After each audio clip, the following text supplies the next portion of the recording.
नमस्कार, स्वागत है आपका दमदार समाचार लगातार में। मैं हूं जुबैर खान। बिहार में गरमाए राजनीतिक माहौल में सियासी समीकरण बनने बिगड़ने का खेल शुरू हो चुका है। इसी क्रम में लोजपा नेता पशुपति कुमार पारस ने अपने भतीजे चिराग पासवान पर एक बार फिर निशाना साधा है। पारस ने मीडिया के सवालों का जवाब देते हुए बुधवार को कहा कि हमारी पार्टी के संविधान में साफ तौर पर लिखा हुआ है कि एक व्यक्ति एक पद। चिराग पासवान 2013 से पार्लियामेंट्री बोर्ड के चेयरमैन हैं। 2019 में उन्हें पार्टी का राष्ट्रीय अध्यक्ष बनाया गया। इसके लिए चुनाव नहीं हुए, नामांकन नहीं हुआ। इसके बाद वो संसदीय दल के नेता बने। उन्होंने कहा कि पार्टी के संविधान के खिलाफ एक व्यक्ति 3 पद पर रहा, इसीलिए पार्टी ने फैसला लिया कि इन्हें संसदीय दल का नेता और राष्ट्रीय अध्यक्ष के पद से मुक्त किया जाए।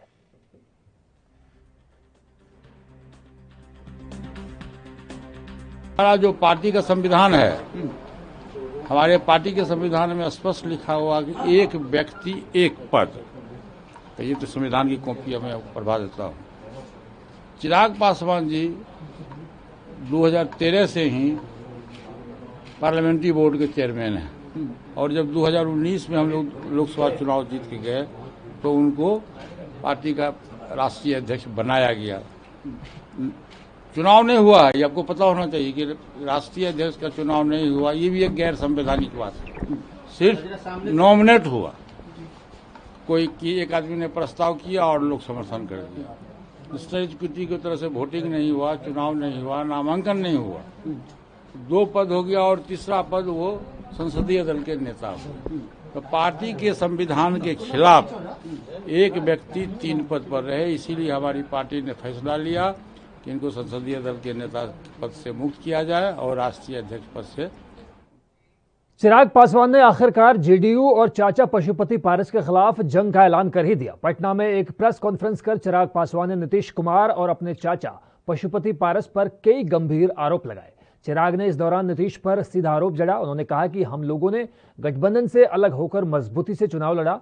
चुनाव से पहले जब पापा यानी रामविलास पासवान अस्पताल में थे, तब भी जेडीयू के कुछ लोग मेरी एलजेपी को तोड़ने की कोशिश कर रहे थे। मुझे याद है जब पापा आईसीयू में थे, तब भी उन्होंने पार्टी के कुछ नेताओं से बातचीत में कहा था कि मीडिया में कुछ लोग इस तरह की भ्रामक खबरें फैला रहे हैं कि पार्टी टूट रही है। उन्होंने चाचा को भी इस संदर्भ में कहा था।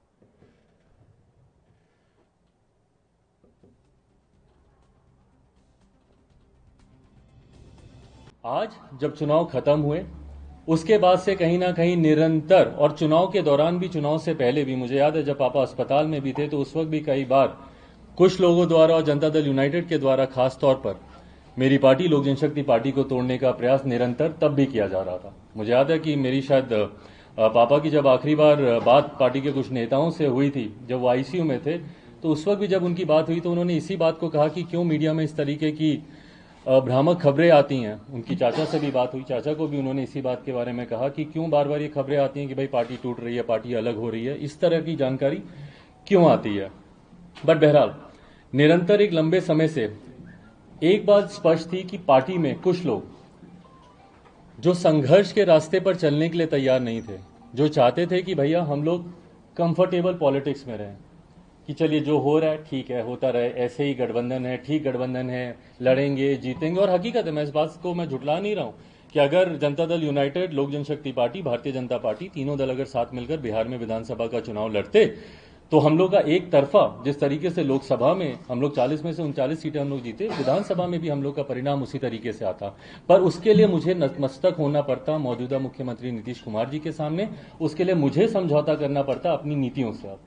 मैंने Bihar first, Bihari first vision document जो पूरे बिहार में हम लोगों ने घूमकर हर एक जिले, हर एक प्रखंड में जाकर वहां के लोगों से सुझाव लेकर जो हम लोगों ने तैयार किया था, उसको सम्मिलित करने से साफ इनकार कर दिया गया।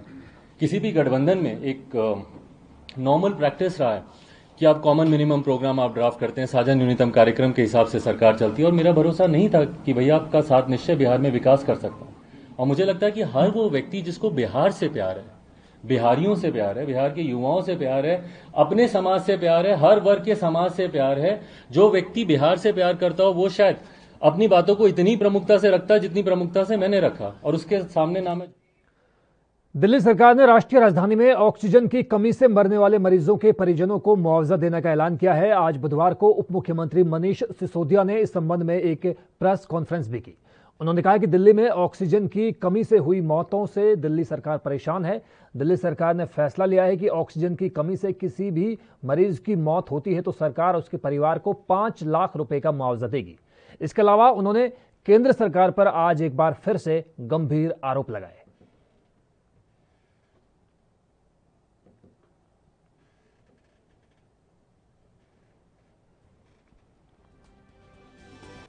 ये भी खबरें पता चली कि कुछ हॉस्पिटल्स में ऑक्सीजन की कमी की वजह से डेथ हुई।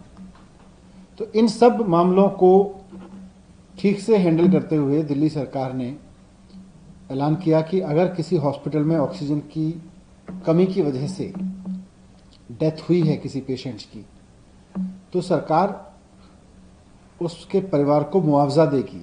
5 लाख रुपए का मुआवजा देने का सरकार ने ऐलान किया था। इस बारे में कोर्ट के आदेश भी हुए और कोर्ट के आदेश पर दिल्ली सरकार ने एक हेल्थ एक्सपर्ट्स की कमेटी बनाई, मेडिकल एक्सपर्ट्स की कमेटी बनाई, जो इस बात की पुष्टि करेंगे कि यस, ये डेथ ऑक्सीजन की कमी की वजह से हुई। ये कमेटी सरप्राइजिंगली बड़ा आश्चर्य और दुख हो रहा है कि केंद्र सरकार ने ये कमेटी खारिज कर दी है। दिल्ली सरकार दिल्ली में ऑक्सीजन की कमी की वजह से हुई डेथ पे मुआवजा देने के लिए, उसकी जांच करने के लिए कि अगर कोई है तो ऑक्सीजन ऑडिट कमेटी बनाती है कि ऑक्सीजन का ऑडिट हो, ऑक्सीजन मतलब ऑक्सीजन डेथ ऑडिट हो। लेकिन केंद्र सरकार उस कमेटी को खारिज कर देती है। हमें समझ नहीं आ रहा कि इसमें केंद्र सरकार को क्या प्रॉब्लम है। और ये कमेटी तो कोर्ट के इंटरवेंशन के बाद बनाई गई थी। कोर्ट के भी निर्देश थे इस बारे में कि इस तरह की इंटरवेंशन होनी चाहिए। मुझे समझ नहीं आ रहा कि केंद्र सरकार क्यों बार बार इस तरह के काम करती है कि कोई भी राज्य सरकार कुछ अच्छा करने की कोशिश करती है, कुछ बेहतर करने की कोशिश करती है तो केवल और केवल उसमें टांग अड़ाने का काम करती है। उत्तर प्रदेश के मुख्यमंत्री योगी आदित्यनाथ बुधवार को अचानक गोरखपुर पहुंच गए। सबसे पहले वो गोरखनाथ मंदिर पहुंचे, जहां उन्होंने ब्रह्मलीन महंत अवैधनाथ की पूजा अर्चना की। इसके बाद योगी ने जंगल कोड़िया के गोद लिए गए सीएचसी का जायजा भी लिया। वहां स्वास्थ्य विभाग द्वारा की गई व्यवस्था को देखने के बाद अधिकारियों को निर्देश दिए। सीएम ने सीएमओ से टीकाकरण अभियान में हर संभव तेजी लाने का आदेश दिया। सीएम योगी आदित्यनाथ बारिश के बीच बुधवार को गोरखनाथ मंदिर पहुंचे, जहां पूजा अर्चना के बाद उन्होंने निर्माणाधीन महंत अवैधनाथ राजकीय महाविद्यालय और स्टेडियम का भी निरीक्षण किया। इसके बाद मुख्यमंत्री सामुदायिक स्वास्थ्य केंद्र जंगल कोड़िया का निरीक्षण करने भी पहुंचे। सरकार की बार बार चेतावनी के बावजूद इंटरनेट मीडिया के नए नियमों का पालन नहीं करने पर ट्विटर के खिलाफ कार्रवाई शुरू हो चुकी है। उसका इंटरमीडिएरी दर्जा खत्म हो गया है। इस साइबर एक्सपर्ट जितेंद्र जैन की प्रतिक्रिया सुनिए। New IT rules in February, last week of February, and all significant social media intermediaries were supposed to comply with those rules by 25th of May. Twitter in this case has chosen not to comply with the new IT rules. They have chosen not to appoint the chief compliance officer, grievance officers, and a nodal officer who are full-time employees of Twitter and full-time residents of India. In the failure of compliance of IT rules, the protections which were available to social media intermediaries cannot be claimed by Twitter anymore. Twitter is now vulnerable and subjected to all criminal and civil liabilities in India in any cases what will come. They can be today criminally sued, made criminally accountable, they can be criminally investigated, they can be sued for defamation, all sort of liabilities. Bhajpa महासचिव और कर्नाटक के प्रभारी अरुण सिंह के कर्नाटक राज्य के दौरे पर निशाना साधते हुए कांग्रेस ने बुधवार को कहा कि लोगों की सेवा करने की बजाय वो पार्टी में अंदरूनी कलह को सुलझाने आए हैं। कांग्रेस नेता सलीम अहमद सिंह के दौरे पर कह चुके हैं कि वे प्लेटफॉर्म पंचायत बैठक के लिए आ रहे हैं, लेकिन उनके पास लोगों की शिकायतें सुनने का वक्त नहीं है। सत्ता में आने के पहले दिन से ही ये सरकार अपनी उपलब्धियों के कारण नहीं बल्कि अंतर्कलह की वजह से सुर्खियों में है।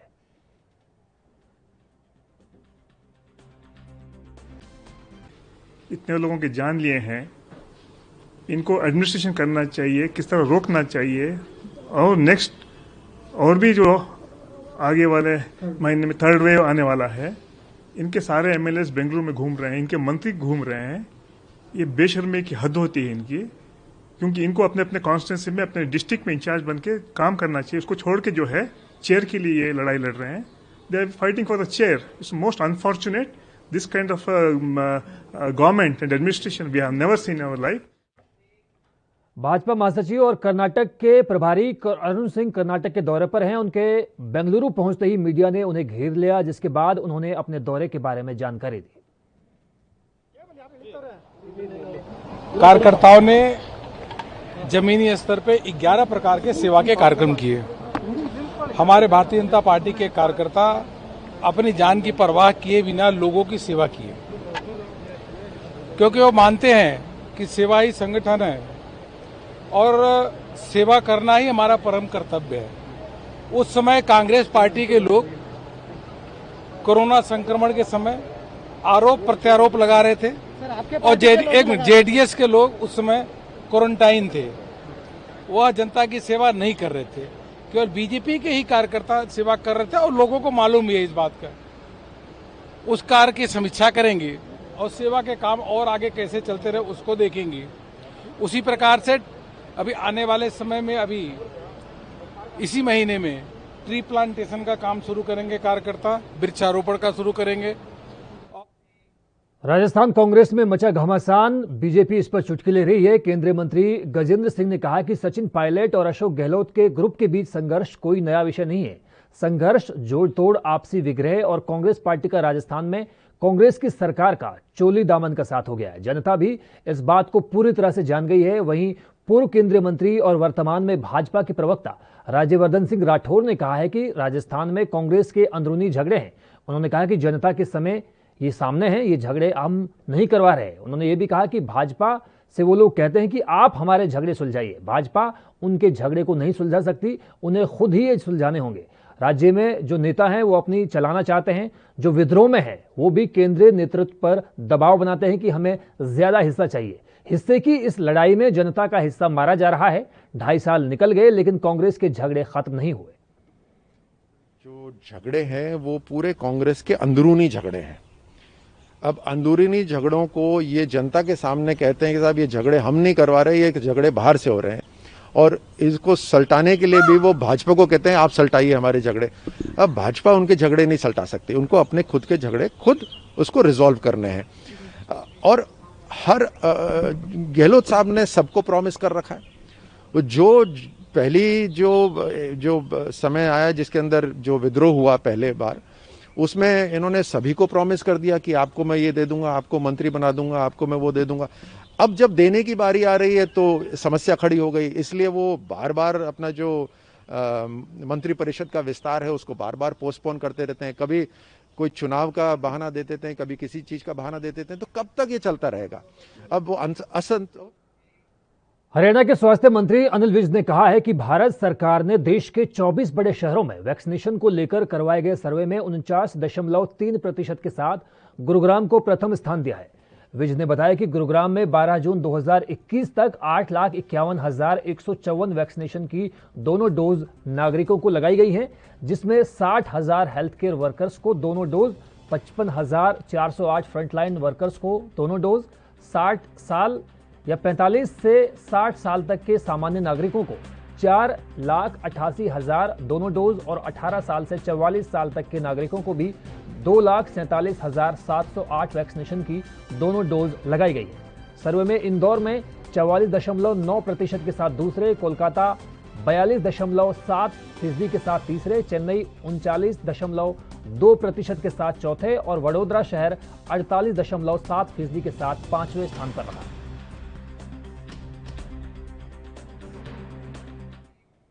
अभिनेता और भाजपा नेता मिथुन चक्रवर्ती की मुश्किलें लगातार बढ़ती जा रही हैं। पश्चिम बंगाल चुनाव प्रचार के दौरान उनके विवादास्पद भाषण को लेकर कोलकाता पुलिस आज उनसे पूछताछ कर रही है। विवादित भाषण से संबंधित मामले में मिथुन के खिलाफ मानिकलता पुलिस स्टेशन में केस दर्ज किया गया था। एफआईआर रद्द करने की मांग को लेकर मिथुन ने हाईकोर्ट में याचिका लगाई थी। मामले में हाईकोर्ट ने पुलिस को मिथुन से पूछताछ करने का आदेश दिया। इसी सिलसिले में पुलिस उनसे वर्चुअली पूछताछ कर रही है। भाजपा में शामिल होते ही मिथुन चक्रवर्ती ने ममता बनर्जी और तृणमूल कांग्रेस सरकार के खिलाफ कड़े तेवर दिखाए थे। चुनावी मंच से उन्होंने एक बार कहा था कि मैं 1 नंबर का कोबरा हूं, डसूंगा तो तुम फोटो बन जाओगे। उन्होंने आगे कहा कि वो गरीबों की लड़ाई लड़ना चाहते हैं। उन्होंने ये भी कहा कि मैं राजनीति नहीं, मनुष्य नीति करना चाहता हूं। बता दें कि 7 मार्च को पीएम नरेंद्र मोदी की मौजूदगी में मिथुन चक्रवर्ती ने भाजपा का दामन थामा था। भाजपा में शामिल होने के बाद मिथुन चक्रवर्ती ने ममता के खिलाफ एक के बाद एक बयान देकर राज्य की सियासत को गरमा दिया था। उनकी टिप्पणी पर टीएमसी ने थाने में भड़काऊ बयान देने का आरोप लगाते हुए उनके खिलाफ एफआईआर दर्ज करवाई।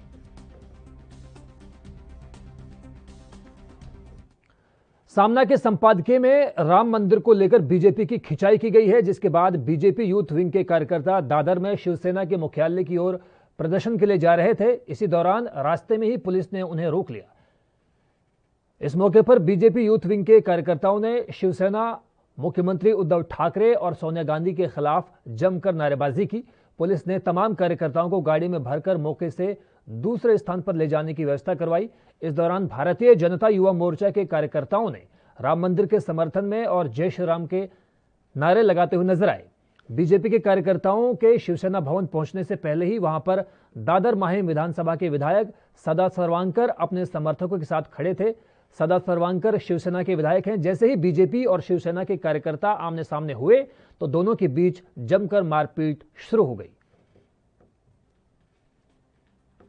शिवसेना ने जो राम मंदिर ट्रस्ट के ऊपर सवाल उठाए उस आंदोलन है। आप लोग यहाँ पे रोक दिया गया, आप लोग सेना बन जा रहे थे। हमको पुलिस ने रोक लिया और अरेस्ट किया जा रहा है।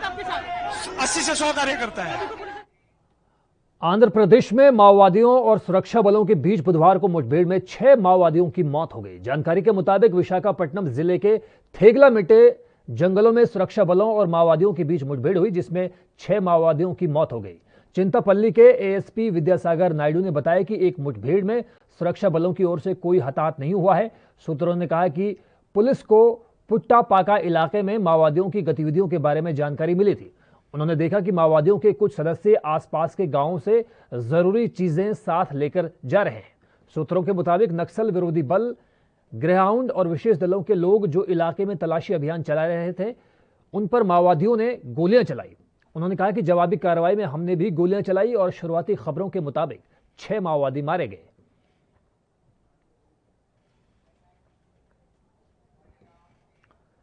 नेपाल में मूसलाधार बारिश के कारण कम से कम 7 लोगों की मौत हो गई और करीब 50 लोग अब तक लापता बताए गए हैं। अधिकारियों ने बुधवार को यह जानकारी दी और बताया कि भारी बारिश की वजह से व्यापक बाढ़ आई हुई है, जिसने कई महत्वपूर्ण बुनियादी ढांचे को नुकसान पहुंचाया है।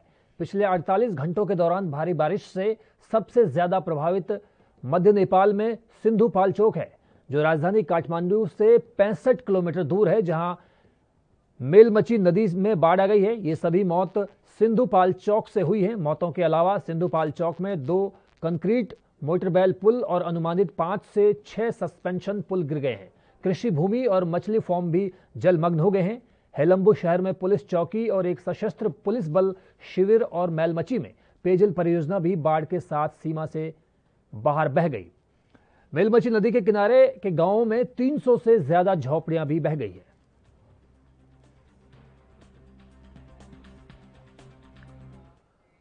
बढ़ते कोरोना के संक्रमण की मार अब फलों पर भी दिखाई दे रही है। कोरोना काल के दौरान इम्यूनिटी बढ़ाने वाले फलों के दाम दोगुने हो गए हैं, जिसमें मिडिल क्लास और आर्थिक तौर पर कमजोर वर्ग से संबंधित लोगों के लिए इतने महंगे दाम पर फल खरीदना मुमकिन नहीं, जिसका सीधा असर अब लोगों की सेहत पर पड़ता हुआ नजर आ रहा है। इम्यूनिटी कमजोर होने से कोरोना का खतरा भी बढ़ रहा है। कोरोना काल में एक और जहां रोजी रोटी के साधन कम हुए हैं, तो वहीं दूसरी ओर महंगाई ने लोगों की कमर तोड़कर रख दी है। उत्तर पूर्व राज्य असम में कोरोना काल के चलते फलों के रेट बेतहाशा बढ़े हुए हैं। कुछ राज्यों में पूरी तरह से लॉकडाउन होने से बाहर से फलों की सप्लाई सही ढंग से हो नहीं पा रही है। इससे एक तो सप्लाई चेन पर असर पड़ा है, दूसरा डीजल के दाम बढ़ने से किराया भी बढ़ गया है। इसके अलावा जिन फलों की मांग मार्केट में ज्यादा और सप्लाई कम है, उन फलों की कीमतों में भी उछाल आया है। सेलिंग अभी बहुत कम है। आम का सीजन है, अब सीजन है, अभी आम का सीजन है, मगर आम का सेलिंग बहुत कम है। लॉकडाउन के चलते या दरमाहा न की हो ना हो, क्या होता है नहीं होता पता नहीं, लेकिन बहुत कम सेल है। आम गल जाता है, सड़ जाता है। 4 घंटा दुकान लगाने से क्या बिक्री होगा? फेंकना पड़ता है आम, फेंकने भी पड़ता है कुछ कुछ। आदमी नहीं है और आदमी लोग तो क्या बोल के नहीं कीनता है, बहुत दाम बेसी होता है बोलता है। वह हम कम दाम मिलने से नहीं देगा, कम दाम नहीं मिलने से हम कहाँ से देगा, हमको 10 रुपया लगेगा ना। भारत में ट्विटर को मिला कानूनी संरक्षण अब खत्म हो गया है। ट्विटर का कानूनी संरक्षण खत्म होने को लेकर केंद्र सरकार ने कोई भी आदेश जारी नहीं किया है। इस बीच योगी सरकार ने ट्विटर के खिलाफ नाराजगी दिखाना शुरू किया है। यूपी के मुख्यमंत्री योगी आदित्यनाथ ने ट्विटर की बजाय KO ऐप के जरिए अपना पहला संदेश भेजा है। सीएम योगी ने KO ऐप पर अपने संदेश में लिखा कि गाजीपुर में मां गंगा की लहरों पर तैरते संदूक में रखी नवजात बालिका गंगा की जीवन रक्षा करने वाले नाविक ने मानवता का अनुपम उदाहरण प्रस्तुत किया। नाविक को आभार स्वरूप सभी पात्र सरकारी योजनाओं से लाभान्वित किए जाएंगे। प्रदेश सरकार नवजात बच्ची के लालन पालन का संपूर्ण प्रबंध करेगी। आपको बता दें कि IT रूल्स का पालन नहीं करना ट्विटर को भारी पड़ गया। ट्विटर को भारत से मिलने वाली लीगल प्रोटेक्शन यानी कानून सुरक्षा भी खत्म हो गई है। सरकार ने 25 मई को नए नियम भी लागू किए थे, लेकिन ट्विटर ने इन नियमों को अब तक लागू नहीं किया, जिसके बाद ये एक्शन लिया गया है।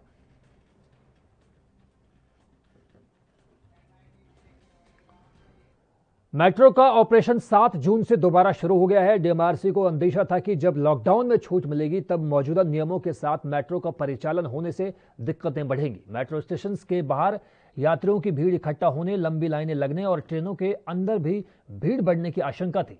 इसी के मद्देनजर DMRC ने 5 जून के अपने एक बयान में कहा था कि मेट्रो स्टेशन के कुछ एंट्री गेट बंद रहने और खुले हुए गेट्स पर भी एंट्री को कंट्रोल किए जाने की वजह से स्टेशन के एंट्री गेटों के बाहर भीड़ भाड़ बढ़ सकती है। भीड़ को हैंडल करने और कानून व्यवस्था बनाए रखने के लिए DMRC उचित एजेंसियों को पत्र लिखकर उनसे अनुरोध कर रही है, लेकिन फिलहाल ज्यादातर स्टेशनों पर ऐसी कोई व्यवस्था नजर नहीं आ रही। केवल इक्का दुक्का बड़े स्टेशनों के एंट्री गेट पर ही मेट्रो पुलिस या CISF के जवान तैनात हैं। पिछली बार की तरह सिविल डिफेंस के वॉलंटियर्स या होम गार्ड्स के जवान या लोकल पुलिस के लोग भी नजर नहीं आ रहे। इसी वजह से स्टेशनों के बाहर लग रही लंबी कतारों में ना तो सोशल डिस्टेंसिंग का पालन हो पा रहा है और ना ही दूसरे कायदों का पालन। मुंबई में मौसम विभाग ने अभी और भारी बारिश की चेतावनी दी है, जिसके बाद आज सुबह से ही मुंबई में रुक रुक कर बारिश हो रही है। दरअसल इससे पहले भी IMD ने ऐसी आशंका जाहिर की थी। बारिश की वजह से मुंबई के कई निचले इलाकों में पानी भरने की घटनाएं सामने आ रही हैं। फिलहाल बारिश की वजह से गाड़ियां भी धीमी गति से चलाई जा रही हैं ताकि कोई हादसा ना हो। मुंबई में भारी बारिश की वजह से किसी बड़े जलभराव की घटना आज सामने नहीं आई। हालांकि बारिश की वजह से ट्रैफिक जाम सुबह से ही लगा हुआ है। एक्सप्रेस वेस्टर्न हाईवे पर बड़े पैमाने पर गाड़ियों की लंबी लाइनें लग गई। आधे घंटे के सफर के लिए 1 से 1.5 घंटे का वक्त लग रहा है। मुंबई में 9 जून को हुई बारिश के बाद मौसम विभाग ने अगले 3 दिनों के लिए मुंबई, रायगढ़, ठाणे और कोंकण में रेड अलर्ट को जारी किया है। इसके बाद रविवार को उसमें बदलाव करते हुए उसे ऑरेंज अलर्ट में तब्दील किया गया है। बाजार की लगातार 4 दिन की तेजी को बुधवार को लगाम लगता हुआ नजर आया। बुधवार को कारोबार के अंत में बॉम्बे स्टॉक एक्सचेंज यानी BSE का सेंसेक्स 271.7 अंक यानी 0.51% की गिरावट के साथ 52,501.98 के स्तर पर बंद हुआ। वहीं नेशनल स्टॉक एक्सचेंज यानी NSE का निफ्टी बुधवार को 102 अंक यानी 0.64% टूटकर 15,767.55 के स्तर पर बंद हुआ। सेंसेक्स में शामिल 30 में 22 शेयर लाल निशान पर बंद हुए। इसमें पावर ग्रिड, इंडसइंड बैंक आदि के शेयरों में सबसे ज्यादा गिरावट रही। इंडेक्स में नेस्ले इंडिया का शेयर सबसे ज्यादा 1.48% से बढ़कर 17,941 रुपए पर बंद हुआ। बॉम्बे स्टॉक एक्सचेंज पर 3,355 शेयरों में कारोबार हुआ, जिसमें से 1,436 शेयर बढ़त और 1,797 शेयर गिरावट के साथ बंद हुए। खास बात यह रही कि बाजार में गिरावट के बावजूद 484 शेयरों ने 1 साल के अंदर सबसे ऊंचे स्तर पर छलांग लगाई।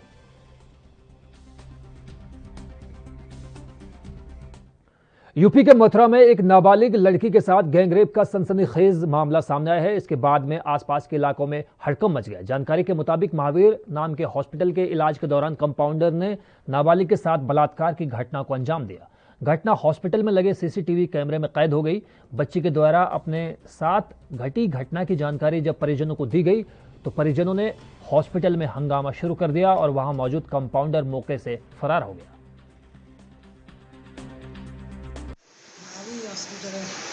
क्या हुआ है, क्या मामला पूरा बताएं। छोरी सो रही तो उसकी बहन संग गई, तो बहन तो काय को भेज गई, जब सब पे हाथ पे और छोरी के बाद पेट पे शरीर पे जब एकदम सो गई, नींद में गोल गई वाले। आपको किसने बताया? लड़की ने। बताया कौन था वो, किसने ये? केरल के एर्नाकुलम में जंगल और पुलिस अधिकारियों के बीच एक बचाव दल को यहां से 70 किलोमीटर दूर कोठामंगलम में एक पास के कुएं में गिरे जंगली हाथी को बचाने के लिए बचाव अभियान शुरू करना पड़ा। घटना का पता पहली बार बुधवार की सुबह तब चला जब स्थानीय लोगों ने हाथी के रोने की आवाज सुनी और हाथी को कुएं में फंसा पाया। उन्होंने तुरंत स्थानीय अधिकारियों को इस बाबत सूचित किया, जिसके बाद अधिकारी हरकत में आए। स्थानीय लोगों के मुताबिक यह हादसा पिनावुरकुड़ी नामक स्थान पर हुआ, जहां वन क्षेत्र में जंगली हाथी अक्सर नजर आते हैं। आपको बता दें कि ऐसा कहा जाता है कि गजराज बस्तियों में आते हैं और वनस्पति को भी नुकसान पहुंचाते हैं। स्थानीय लोगों ने बताया कि मंगलवार की रात जंगली हाथियों का एक झुंड इलाके में आया था और ये घटना उस वक्त हुई जब वे जंगल से लौट रहे थे।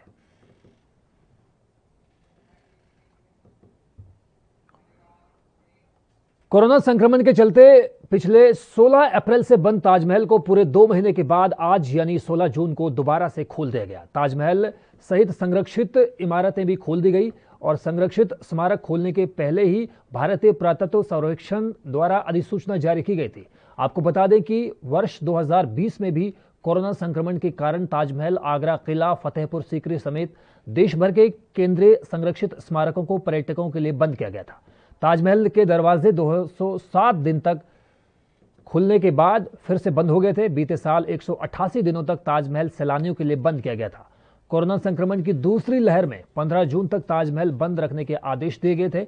अनलॉक की प्रक्रिया शुरू होने पर पर्यटन से जुड़े लोगों ने ताजमहल और अन्य स्मारकों को भी खोलने की इजाजत दे दी थी ताकि लोगों को रोजगार मिल सके। ताज का दीदार तो बहुत अच्छी बात है, क्योंकि इस मोहब्बत की निशानी है और ये कहना चाहेंगे कि बहुत दिनों बाद खुला है तो थोड़ा अच्छा भी लग रहा है। शादी के बाद तो पहली ही बार आ रहे हैं तो मैडम को भी अच्छा लगेगा थोड़ा घूम के। फर्स्ट डे था, कम लोग थे, सोचे कि अच्छा से दीदार हो जाएगा और थोड़ा प्रिकॉशन भी रहेगा ज़्यादा क्योंकि भीड़ नहीं रहेगी और क्या, और अच्छा जगह है तो सोचे पहले घूम ले। बहुत दिन बाद खुला है और 1 महीने से आगरा में है और आगरा में रह के कोविड के बढ़ते केसेस को देखते हुए रेलवे प्रशासन ने ज्यादातर ट्रेनों को रद्द कर दिया है। लेकिन अब जब कोविड के केस कम होने लगे हैं तो रेलवे प्रशासन ने रद्द की हुई ट्रेनों को धीरे धीरे दोबारा से चलाना शुरू कर दिया है। इसी के मद्देनजर रेलवे प्रशासन ने 21 जून से कई ट्रेनों को दोबारा से संचालित करना शुरू कर दिया है। रेलवे ने इन ट्रेनों की सूची भी जारी की है। इस बारे में जब हरियाणा के अंबाला रेलवे स्टेशन के डायरेक्टर से बात की गई तो उन्होंने कहा कि कोरोना के गिरते हुए ग्राफ को देखते हुए रेलवे प्रशासन ने रद्द की हुई ट्रेनों को दोबारा से बहाल किया है। ट्रेनों में से कुछ ट्रेनों का संचालन 21 जून से दोबारा शुरू करने का फैसला लिया गया है। अभी जो रेस्टोरेशन का मैसेज मिला है वो करीब लगभग 22 ट्रेन रेस्टोर करने की बात हो रही है। जो शेड्यूल अंबाला की जो ट्रेन हैं उसमें हम लोगों को जो कुछ ट्रेन 1-7 से शुरू हो रही हैं, कुछ 21-6 से भी शुरू हो रही हैं। टोटल 9 पेयर ट्रेन हैं जो अंबाला से गुजरने वाली हैं, जिनमें मुख्य श्री शक्ति है 02462, ये 1-7 से शुरू की जा रही है। 20-11 शताब्दी नई दिल्ली कालका ये 21-6 से शुरू की जा रही है। तमिलनाडु में अब वैक्सीनेशन ड्राइव को बढ़ाने के लिए पहली बार मां बनने वाली महिलाओं को ड्राइव में शामिल किया जा रहा है। तमिलनाडु की राजधानी चेन्नई में पहली बार मां बनी महिलाओं के लिए वैक्सीनेशन अभियान को चलाया गया। आपको बता दें कि देश में जोर शोर से कोरोना को मात देने के लिए वैक्सीनेशन चल रहा है। वहीं कुछ लोग ऐसे भी हैं जिनके मन में वैक्सीन को लेकर असमंजस की स्थिति अभी भी मौजूद है। वहीं कई लोग अफवाहों के चलते भी वैक्सीनेशन से घबरा रहे हैं और उन्हें डर है कि कहीं इससे उनकी जान न चली जाए। इन सबके बीच तमिलनाडु माओं के लिए चलाए गए इस खास अभियान की हर कोई तारीफ कर रहा है। हालांकि बीते कुछ हफ्तों में मचे हाहाकार के बाद देश में स्थिति में अब लगातार सुधार आने लगा है। कोरोना वायरस महामारी की दूसरी लहर की रफ्तार थोड़ी कम होने से बड़ी राहत देश को मिली है। संक्रमण के मामले लगातार कम हो रहे हैं। अभी कोरोना के नए मरीजों की संख्या में भी तेजी के साथ गिरावट आ रही है। हालात पहले के मुकाबले अब सामान्य हो रहे हैं। हालांकि कोरोना पर पूरी तरह से काबू पाया जा सकना अभी भी बाकी है। इसके लिए केंद्र और राज्य सरकारें लगातार कदम उठा रही हैं।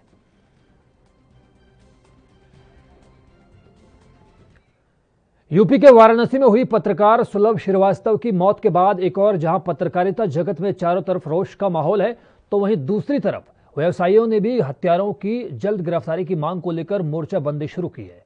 आपको बता दें कि इस मामले के सामने आने के बाद वाराणसी के व्यापारियों ने जुलूस निकालकर पत्रकार सुलभ श्रीवास्तव के हत्यारों की जल्द गिरफ्तारी और पत्रकार के परिजनों को उचित मुआवजा देने की मांग की।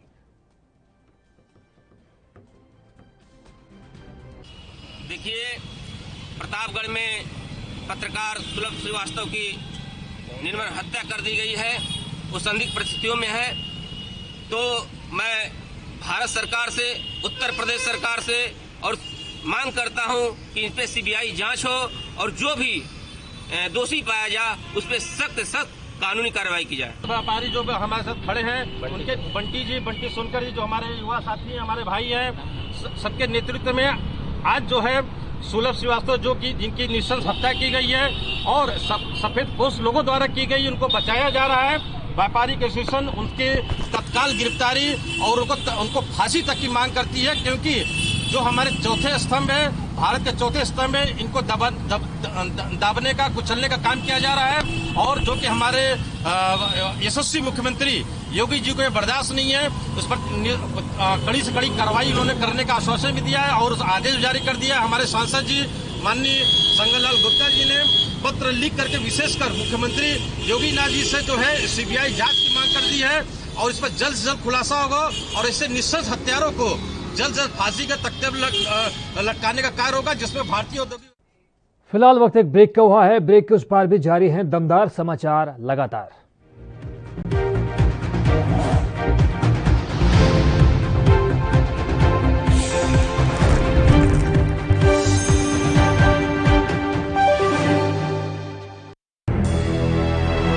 लखनऊ से लेकर चंडीगढ़ तक, मुंबई से लेकर रायपुर तक, क्या है राजनीति की हलचल, क्या है समाज का मिजाज।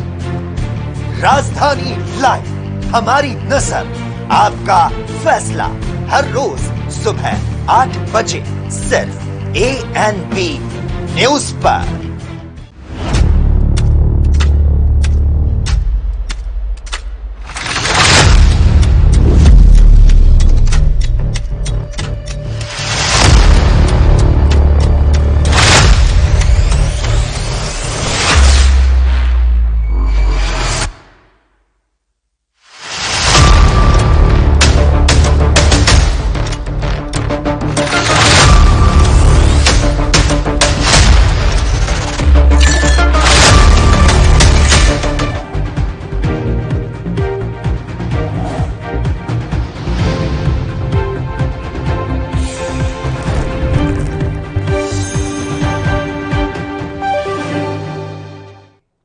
तो ब्रेक के बाद स्वागत है आपका। आप देख रहे हैं दमदार समाचार लगातार। मध्य प्रदेश में ग्वालियर की ओर से श्योपुर जा रहा पेट्रोल का टैंकर पोहरी के आगे छर्च थाना क्षेत्र में कुड़ी मोड़ पर पलट गया।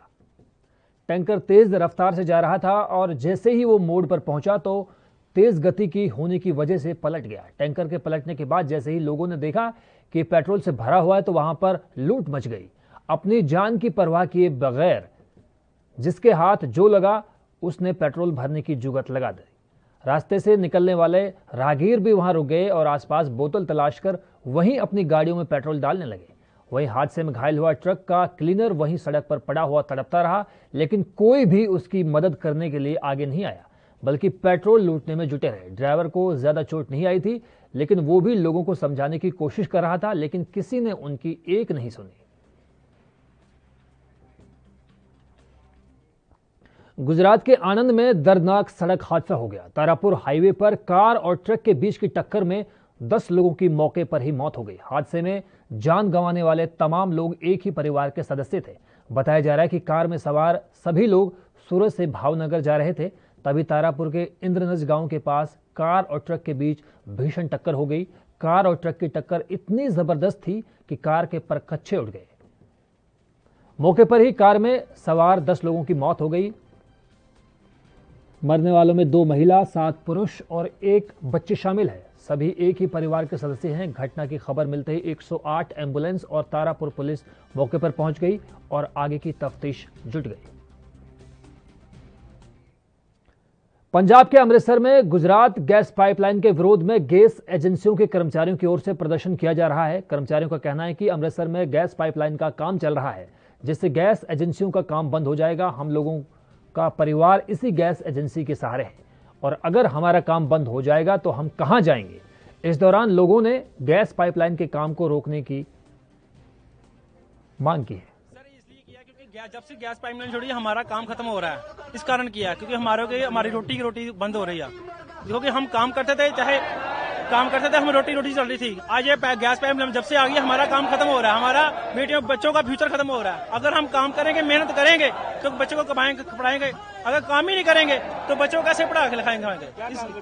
सर मैं गैस एजेंसी में काम करता हूँ, मैं गुरविंद्रा गैस एजेंसी में लगा हुआ हूँ। हाँ जी सर, हाँ जी सर, मैं डिलीवरी पाया सर। तो क्या मांग है, क्या होना चाहिए सर? मेरी हाथ जोड़कर सरकार से यही विनती है कि जो गैस पाइपलाइन की जाए, क्योंकि काम तो है नहीं। अगर ये भी काम खत्म होगा हम सब लोग बेरोजगार हो जाएंगे, हम सड़कों पे आ जाएंगे, तो हमारे बेटों का बच्चों का भविष्य खत्म हो जाएगा। सर इनसे बहुत प्रवाह जुड़े हुए हैं गैस एजेंसी। जब कोरोना काल था हम अपनी जान की परवाह किए बिना हम घरों के लोगों के घर में जाके गैस देते थे, क्योंकि हमको अपनी जान की हमको थे था कि कस्टमर कोई बाहर ना आए, किसी को कोरोना ना हो। इसके कारण हम घर गैस देते थे, कुछ ना हो, बच्चों घर में कुछ ना हो, इसलिए खड़े हुए हैं सभी लोग। आपको पता है जैसे कोई काम अमृतसर में तो वैसे भी नहीं रहा, तो ये गैस पाइपलाइन पड़ रही है तो उससे हमारी रोटी को भी खतरा है, सबके लिए खतरा हो रहा है। जैसे हम एक काम करके अपना पेट पाल रहे हैं सभी, तो सभी जैसे लेबर का काम है, लेबर के बाद में ड्राइवर की गाड़ियों का काम है, उनके पंचरों का काम है, सभी लेबर का काम है जो खत्म हो रहा है। इसलिए सर आज हम इकट्ठा हुए हैं। ये गुजरात गैस है जो हमें ये बंद होनी चाहिए। यूपी के शामली में सीएचसी में विद्युत व्यवस्था गड़बड़ाने पर हालात खराब हो गए। टॉर्च की रोशनी में टीकाकरण किया गया। इस दौरान गर्मी ने भी स्वास्थ्य कर्मियों और लोगों को बेहाल कर दिया। आलम यह हुआ कि यहां पर अंधेरे में टॉर्च की रोशनी में वैक्सीनेशन को किया गया। आखिर कब तक इस तरह की लापरवाही सामने आती रहेंगी? और ये इतना भी तब हुआ जब सीएचसी में जनरेटर मौजूद है। वहीं स्वास्थ्य विभाग के अधिकारी जनरेटर ना चलाने और देर से चलाने का हवाला देते हुए अपना पल्ला झाड़ते हुए नजर आए।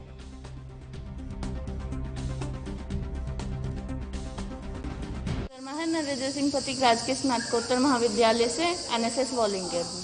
आज आप वैक्सीन लगवाने के लिए आए हैं सामुदायिक स्वास्थ्य केंद्र पर, क्या व्यवस्था है यहाँ पे?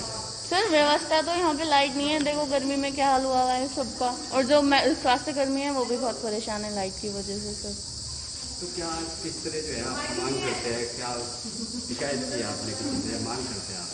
सर शिकायत तो ये है कि जो हमारे फ्रंट लाइन वॉरियर्स हैं वो हमारे लिए इतना काम कर रहे हैं, तो हमको भी उनके लिए थोड़ा सा। हरियाणा सरकार ने यातायात नियमों के उल्लंघन पर लगने वाले भारी जुर्माने में राहत दे दी है। मनोहर लाल सरकार ने ट्रैफिक नियमों के 5 तरह के उल्लंघन वाले जुर्माने राशि को कम किया है। इसके साथ ही राज्य में अब कॉमर्शियल वाहनों का पंजीकरण भी सरकार ने पहले के मुकाबले काफी आसान किया है। हरियाणा में अब निजी वाहनों की तर्ज पर बस, ट्रक और टेम्पो समेत अन्य कॉमर्शियल वाहनों का पंजीकरण भी डीलर कर सकेंगे। इससे ट्रांसपोर्टर्स और अन्य वाहन मालिकों को अपने वाहनों के पंजीकरण के लिए आरटीओ सचिव के कार्यालय में धक्के नहीं खाने पड़ेंगे। परिवहन विभाग के प्रस्ताव पर मंगलवार को मुख्यमंत्री मनोहर लाल की अगुवाई में हुई मंत्रिमंडल की बैठक पर मोहर लगा दी गई, जिस पर परिवहन मंत्री मूलचंद शर्मा ने कहा कि इससे लोगों को राहत मिलेगी।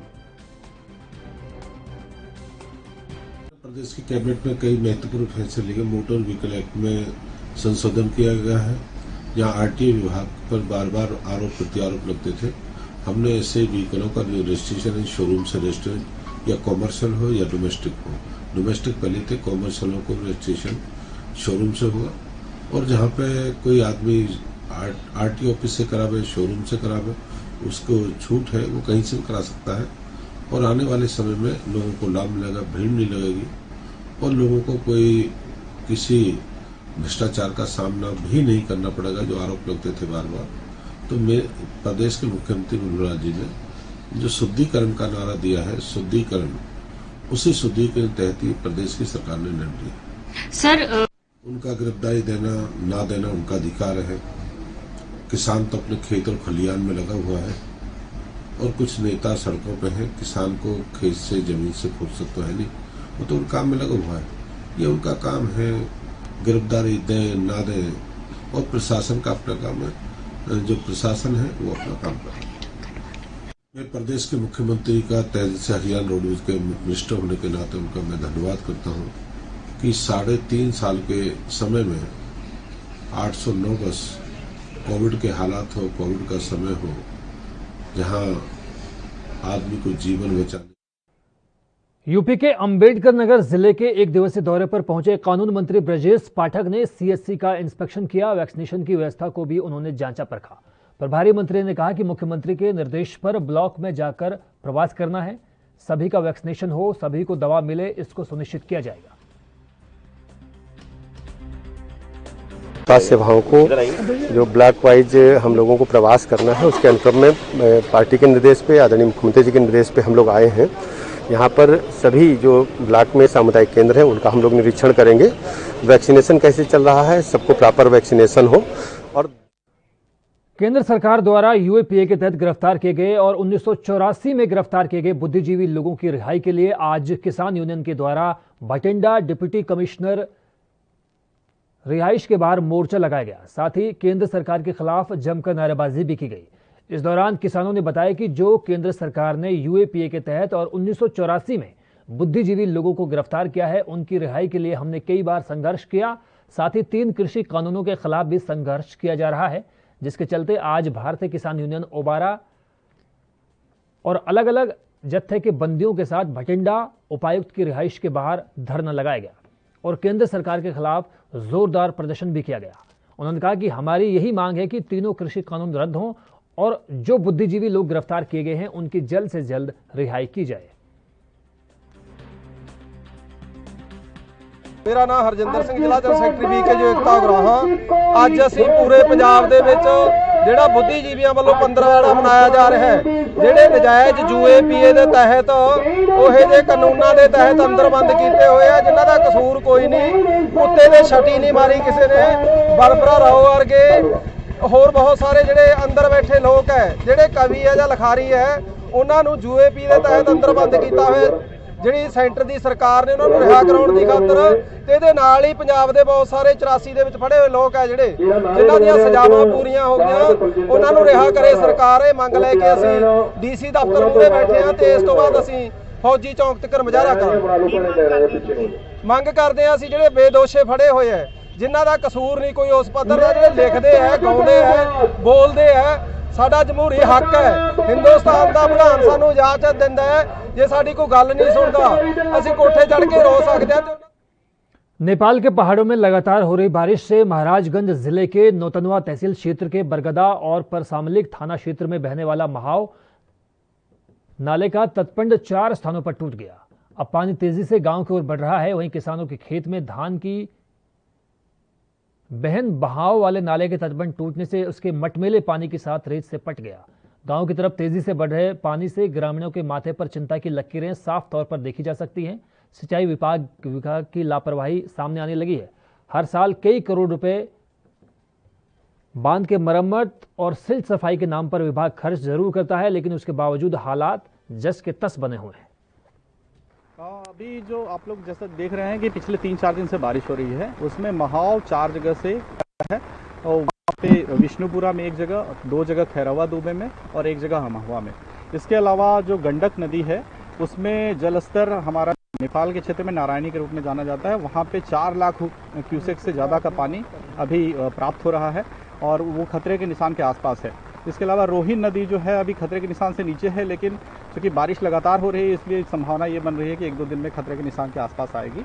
सभी तटबंधों की रक्षा की जा रही है। चंदन और प्यास नदी के बारे में बताना चाहूँगा कि ये खतरे के निशान से थोड़ा ऊपर है और सभी तटबंधों पे हमारे अधिकारी मौजूद हैं।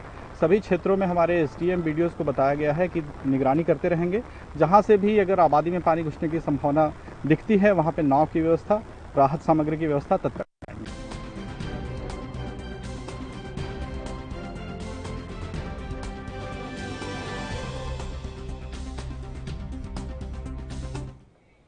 यूपी में खुशी के मौके पर फायरिंग रुकने का नाम नहीं ले रही है। शादी समारोह के दौरान फायरिंग में गोली लगने से दुल्हन के चचेरे भाई की मौत हो गई। पूजा के समय दुल्हन के चचेरे भाई की मौत से अफरा तफरी का माहौल पैदा हो गया।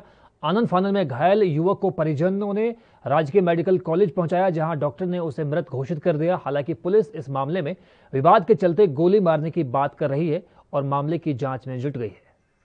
15/6/2021 को रात्रि लगभग 11 बजे थाना रानीगंज जनपद प्रतापगढ़ से यह सूचना मिली कि उनके क्षेत्र में जामताली के पास ग्राम लोहारतारा में निगम सिंह के लड़की की शादी थी और द्वारचार चल रहा था। उसी समय किसी अज्ञात व्यक्ति के द्वारा पीछे से फायर किया गया, जिससे निगम सिंह के भतीजे प्रेम सिंह को पीठ में गोली लगी और वह घायल हो गए। परिवारीजन उन्हें इलाज हेतु जिला अस्पताल प्रतापगढ़ ले गए, जहां वहां पहुंचने पर उनकी मृत्यु हो गई। इस संबंध में अज्ञात व्यक्ति की तलाश की जा रही है और अग्रेतर विधिक कार्रवाई प्रचलित है। लड़ाई हो रही थी, बगल का एक लड़का जब हमारे घर से वो लोग निकले कुछ दूर गए तो वहाँ गाड़ी रुकवा के बोला, जिस लड़की से तुम शादी कर रहे हो मैं उससे प्रेम करता हूँ, जिससे शादी ना हो। हमको पता लगी, बुलवाया उसको घर वालों को, हमने कहा ऐसी बात है, वो अगले दिन भाग गया। फिलहाल वक्त एक और छोटे से ब्रेक का हुआ है। ब्रेक के उस पार भी जारी हैं खबरें।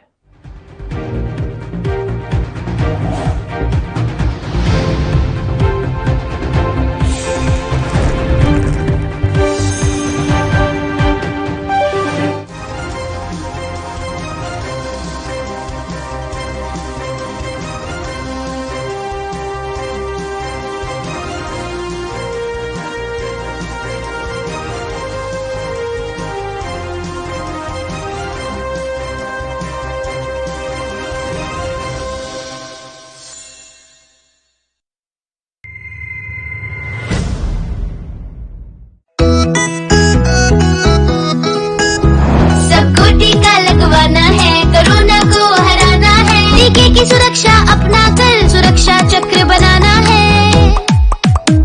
18 साल की उम्र हो, युवा हो या बुजुर्ग हो, एक पल भी सोचे बिना ये मौका नहीं गंवाना है। सबको टीका लगवाना है, कोरोना को हराना है। टीका लगने के बाद भी सुरक्षा को अपना कर भी मास्क फिर भी लगाना है, 2 गज की दूरी निभाना है। सबको टीका लगवाना है, कोरोना को हराना है। और वैक्सीन लगाने में मुझे किसी तरह की कोई दिक्कत नहीं हुई है। गवर्नमेंट ने काफी अच्छी व्यवस्था की हुई है यहाँ पर, और मैं सबसे यही कहूँगा कि सभी को वैक्सीन लगवानी चाहिए। और उसमें कोई भी ऐसा डर या कोई ऐसी चिंता वाली विषय की बात नहीं है।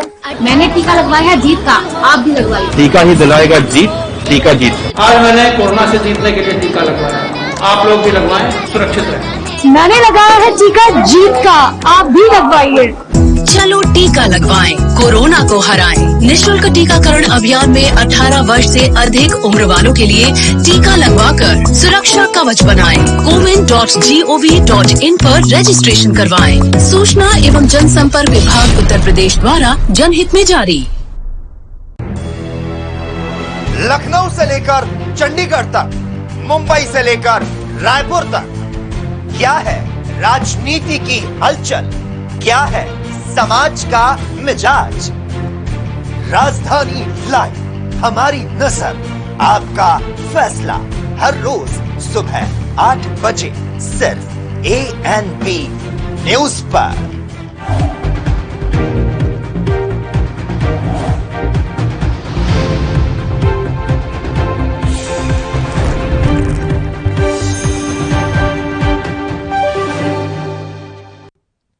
तो ब्रेक के बाद स्वागत है आपका। कोरोना संक्रमण से दिल्ली के हालात ठीक होने के बाद अब नॉर्थ दिल्ली नगर निगम के mayor, deputy mayor, standing committee के सदस्य और DDA की सलाहकार समिति के सदस्यों का चुनाव कराया गया। बुधवार को नॉर्थ निगम की बुलाई गई बैठक में इन तमाम लोगों के चुनाव कराए गए।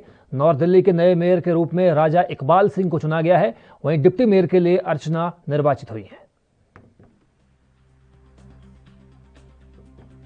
तो जब हम भारतीय जनता पार्टी के जब 2017 में हम इलेक्शन लड़े तो कमल से लड़े, जो कमल से लड़े तो भारतीय जनता पार्टी से लड़े, तो ये क्वेश्चन ही नहीं उठता अकाली दल या भारतीय जनता पार्टी। आपकी प्राथमिकता क्या रहेंगी?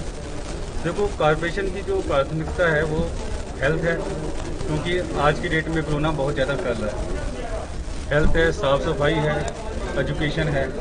इसके अलावा जो हमारे पुराने प्रोजेक्ट चल रहे हैं, हम कोशिश करेंगे उसको समय से खत्म करें। मेयर साहब जो मेयर बने हैं राजा इकबाल सिंह, उनसे जानने की कोशिश करेंगे क्या उनकी जो कार्यकाल की जो स्थिति होगी, क्या संभालेंगे और किस तरीके की जो रणनीति बनी हुई है उसको क्या रणनीति है आप लोगों की? देखो, ये तो निगम की व्यवस्था है कि हर साल मेयर चेंज होता है या जो भी है, मगर जो हमारी पार्टी का जो दिशा निर्देश है जनता की सेवा करना। जैसे हम मेरे से पहले भी जो मेयर साहब बहुत अच्छा काम कर रहे थे, तो टीम तो वही है, एक मुझे उसमें ऐड कर लिया और मैं भी कोशिश करूंगा कि जैसे पहले काम सुचारू रूप से चल रहा है वैसे ही और उसको और गति दी जाए। एमसीडी के ऊपर लगातार भ्रष्टाचार के आरोप लगते रहे, क्या आप लोगों के कार्यकाल के अंदर कितनी बड़ी उपलब्धि हासिल की जाएगी और जो भ्रष्टाचार का दाग लगा हुआ क्या वो धुल पाएगा? हम प्रभु से यही इच्छा करेंगे कि ऐसा दाग ना रहे और पूरा अपनी तरफ से यत्न करेंगे कि जनता की जो सेवा हो सके वो करेंगे। निगम के भी 2022 के चुनाव भी आ रहे हैं, क्या लगता है कि आप लोग कितनी तैयारी करेंगे और निगम की जो कार्यकाल होगा या फिर चुनाव जो होंगे वो किस तरीके से होंगे? जब हम जनता की सेवा करेंगे, जनता की सेवा का मतलब ऑटोमेटिक वो तैयारी हो जाएगी। जो बच्चे रेगुलर पढ़ाई करते हैं उनको एग्जाम से डर नहीं लगता। तो ये थे इकबाल सिंह जी, जिन्होंने कहीं ना कहीं मेयर साहब का जो पद है वो ग्रहण किया है और लगातार कोशिश की जाएगी कि जनता तक उपलब्धि हासिल हो जाए। कैमरा पर्सन इरफान खान के साथ Rajeev Kumar Tiwari, ANB news. UP के बदायूं में दहेज लोभियों ने विवाहिता को मौत के घाट उतार दिया। बता दें कि विवाहिता की हत्या कर शव को जंगल में दफना दिया गया। वहीं इस मामले में पुलिस ने शव को निकलवाकर पोस्टमार्टम के लिए भेज दिया। घटना की जांच पड़ताल में जुटी पुलिस ने जांच में पाया कि विवाहिता 10 जून से घर से गायब थी। वहीं अब माई के पक्ष ने पहले की जो उनकी बात थी, जो आरोप थे, उसी के मद्देनजर हत्या की आशंका जताई है। बिहार की गोपालगंज पुलिस ने हरियाणा के बड़े शराब कारोबारी और बिहार के कुख्यात शराब तस्कर मंजीत कुमार को हरियाणा के झज्जर से अरेस्ट कर लिया है। गिरफ्तार शराब कारोबारी को गोपालगंज कोर्ट में पेश किया गया। कोर्ट ने उसे 5 दिनों के लिए पुलिस रिमांड पर भेज दिया। एसपी आनंद कुमार ने बताया कि मंजीत कुमार पर बिहार में शराबबंदी के बाद भी बड़े पैमाने पर शराब तस्करी का आरोप है। एसपी आनंद कुमार ने यह भी बताया कि 4 दिन पहले गोपालपुर थाना क्षेत्र में शराब से लदा ट्रक जब्त किया गया था। इस मामले में एक शराब तस्कर को भी गिरफ्तार किया गया। बता दें कि बिहार वो राज्य है जहां शराबबंदी के बाद भी जहरीली शराब से लोगों की मौत की घटनाएं सामने आई हैं। गिरफ्तार तस्कर के बयान पर स्पेशल पुलिस टीम को हरियाणा भेजा गया, जहां से रोहतक पुलिस की मदद से गोपालगंज पुलिस ने झज्जर से कुख्यात शराब तस्कर मंजीत कुमार को गिरफ्तार कर लिया। थाना है असौदा, जिला झज्जर, हरियाणा। इसके पहले भी जो गिरफ्तारी हुई थी हरियाणा से ही, बड़े सिंडिकेट की गिरफ्तारी हुआ था, थुप्पी था उसमें और अजीत खलीला था। जी, क्या उनसे भी तार जुड़ा हुआ है इसका? हम लोग पहचान कर रहे हैं इसके जितने भी नेटवर्क हैं, इसके जो हम लोग के बरामदगी हुई है मोबाइल की और अन्य सामानों की, तो उससे जो भी हमको वैज्ञानिक साक्ष्य मिल रहे हैं उसके आधार पर इस पूरे नेटवर्क की पहचान की जा रही है और सबकी गिरफ्तारी और अग्रतर कार्रवाई सुनिश्चित की जाएगी। सर, कोर्ट में पेश किया गया, क्या रिस्क? उसको हम लोग रिमांड पर लेके और गहन पूछताछ करेंगे और जो भी संभावित ठिकाने हैं प्राप्तकर्ता समूह के। और यूपी के महोबा में 2 ट्रकों की आमने सामने की जोरदार भिड़ंत हो गई, जिसमें कई लोगों के घायल होने की खबर सामने आई है। यह मामला कबरई थाना क्षेत्र के कानपुर सागर हाईवे नंबर 86 का है। इस भीषण सड़क हादसे में चालक, खलासी समेत 2 लोगों की मौत जिंदा जलकर हो गई, तो वहीं एक ट्रक चालक को पुलिस प्रशासन ने कड़ी मशक्कत करके बाहर निकाला, जिसे नजदीकी जिला अस्पताल में भर्ती करवाया गया। फिलहाल पुलिस प्रशासन ने मामले की जांच शुरू कर शवों का पोस्टमार्टम करा दिया है। सवेरे सूचना मिली, पुलिस को जैसे सूचना मिली वहाँ तत्काल मौके पर पहुंची। 2 ट्रक आमने सामने लग गए थे। भीषण दुर्घटना थी जिसमें आग लग गई थी। बचाने की कोशिश की गई लेकिन आग इतनी तेज थी कि 2 आदमी उसी में जल करके मृत हो गए कि एक आदमी जो बाहर निकल गया था उसको तत्काल जिला अस्पताल भेजा गया है। जिला अस्पताल से संभवतः उसको रेफर किया जाएगा और मलबा वगैरह हटा करके, ट्रकों को हटा करके संचालन। राजधानी दिल्ली में कोरोना के मामले लगातार कम हो रहे हैं, लेकिन हालात अभी भी पूरी तरह से सुधरे नहीं हैं। संक्रमण के मामलों में उतार चढ़ाव अभी भी देखा जा रहा है। वहीं राजधानी में बीते दिन के मुकाबले ज्यादा मामले दर्ज किए गए, जबकि दिल्ली में लॉकडाउन में ढील दी जा रही है। अनलॉक 3 प्रक्रिया के तहत लगभग सभी गतिविधियों को फिर से बहाल किया जा चुका है। वहीं कुछ गतिविधियों को अभी इजाजत देना बाकी है, लेकिन इन सबके बीच कोरोना की दूसरी लहर की सुनामी देखने के बावजूद लोगों की लापरवाही कम नहीं हो रही। कुछ गतिविधियों को छोड़कर सभी गतिविधियों की अनुमति मिलने के बाद केशवपुर फल सब्जी मंडी में लोग खरीदारी करते हुए नजर आए। एक सब्जी विक्रेता ने कहा, हम लोगों से मास्क लगाने के लिए कहते हैं और जो लोग मास्क लगाकर नहीं आते उनको कहते हैं कि पहले आप मास्क लगाकर आए, फिर आपको सामान दिया जाएगा। बीते दिनों आई आंधी की वजह से यूपी में गाजियाबाद के कुछ इलाकों में बिजली पानी की समस्या बढ़ गई है। इसका सबसे बड़ा कारण विद्युत विभाग द्वारा क्षेत्रीय पंचायत अधिकारियों की लापरवाही है। इतना ही नहीं, बिजली की समस्या के चलते ऑनलाइन क्लासेस में बच्चों को दिक्कत का सामना करना पड़ा। इसी तरह चाहे बात ग्राम पंचायत की हो, चाहे पंचायतों की हो, पंचायत के अधिकारियों की लापरवाही की वजह से ही लोग पानी को भी तरस रहे। एक तो बिजली नहीं आने से लोग परेशान हैं, तो वहीं अब पानी की समस्या भी लोगों के सामने खड़ी हो गई है।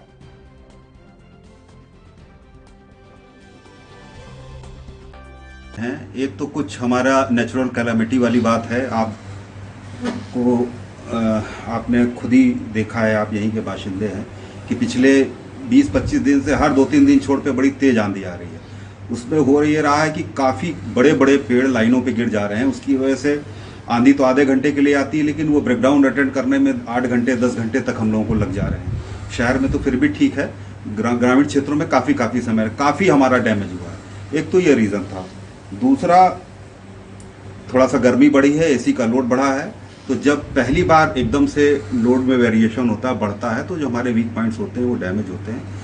उस पर वो भी एक रीज़न था, लेकिन वो चीज़ अब पूरी हो गई है। मेन ब्रेकडाउन होने का रीज़न हमारा ये जो आंधी तूफान था, उसकी वजह से होता ये है कि पब्लिक को ऐसा लगता है कि आधे घंटे के लिए तो बिजली आंधी आई थी, लेकिन बिजली बंद रही 6 घंटे 8 घंटे। उसका रीज़न ये है कि अगर कोई पेड़ टूट के लाइन पे गिर गया है तो उसमें पढ़ाइयों में दिक्कत आ रही है क्योंकि लाइट नहीं आ रही और गर्मी ज़्यादा हो रही है, और जैसे फ़ोन वगैरह या फिर लैपटॉप पे ही ऑनलाइन क्लासेस चलती हैं बच्चों की, और जब ये फ़ोन वगैरह या लैपटॉप चार्ज नहीं होंगे तो बच्चों की ऑनलाइन क्लास भी कैसे चल पाएंगी। उसमें बहुत ज़्यादा दिक्कत हो रही है, बच्चों की पढ़ाइयों में बहुत ज़्यादा वीकनेस हो रही है, क्योंकि बच्चे बहुत ज़्यादा पढ़ाई में कुछ तो पहले ही वीक थे, अब और ज़्यादा वीक हो रहे हैं, क्योंकि जब लाइट नहीं आएगी तो बच्चों के लैपटॉप पे फिर ऑनलाइन क्लासेस भी कैसे। तो फिलहाल दमदार समाचार में बस इतना ही। मुझे दीजिए इजाजत, नमस्कार।